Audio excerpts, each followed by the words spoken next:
Overkill and Starbreeze Studios. Those are, well, two names that mean quite a bit to me. They helped publish not only one of my favorite games of all time, Dead by Daylight, but also Payday 2, which are both games that still hold a fairly sizable player base to this day.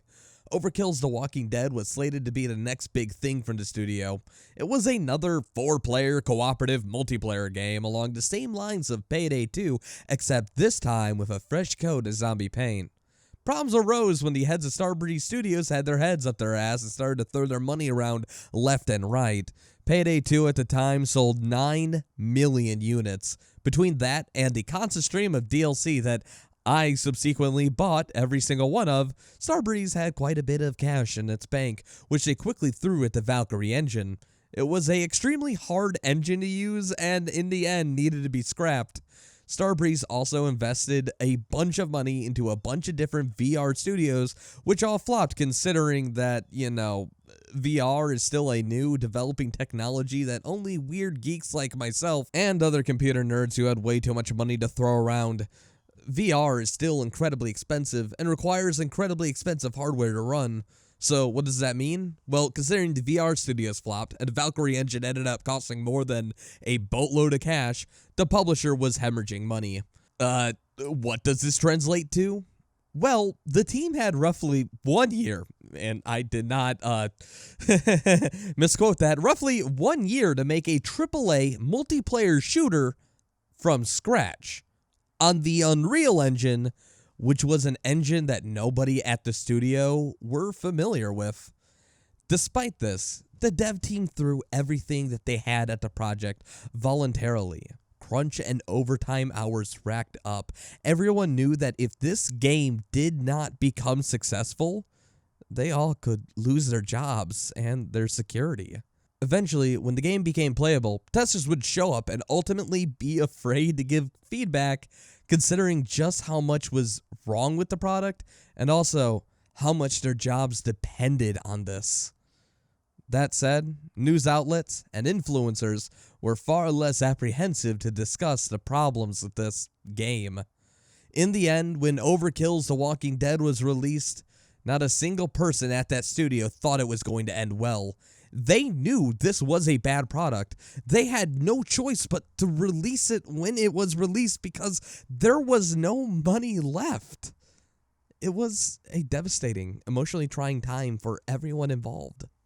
When push came to shove, the media bashed the game. People generally did not like it, and rightfully so. It was not a good game. It was a cobbled together mod, essentially, made in less than a year. And as a result, it sold way below expectations. Fearing their financial future, one person at Starbreeze sold off all of their stocks the day before the game launch and subsequently was arrested for insider trading. The CEO of Starbreeze, one of the creators of Payday 2, stepped down as well. Things started to get crazy. Apparently, Skybound Entertainment cut ties with Starbreeze due to the low sales and negative fan reception of the new Walking Dead game. For those who don't know, Skybound is the people who produced the Walking Dead comics. The planned console ports were canceled, the game was removed from Steam, and the Season 2 content was almost canceled.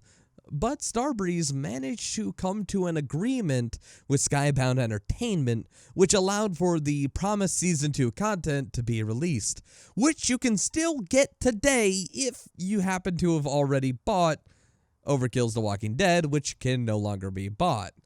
So, basically, the Overkill's Walking Dead can no longer be bought. If you happen to own the game, still, you can play it and even pay to upgrade to the Season 2 content, but in the end, over time, the memory of this game will fade just like War of the Roses and fully transition into the realm of lost media. Eventually, this game will stop working on modern operating systems. People will not be able to play it anymore, especially with each other, and eventually it will just all be gone. And all because the people at the top mishandled the massive amount of money they started with. And in the end, the people who poured their hearts and souls into this game spent countless days working 42-hour shifts Those are the people paying, the people who lost their jobs. Right now, Starbreeze is still around working on some sort of 4v4 mobile port of Payday 2, which just looks, well, let's be honest here, this looks fucking pathetic. And yeah, that's it for one of the most critically acclaimed studios around. People who generally made good products and generally had amazing people working for them. And the only thing we have to remember them for that is a game in itself that has been abandoned, not by choice, but due to failed expectations.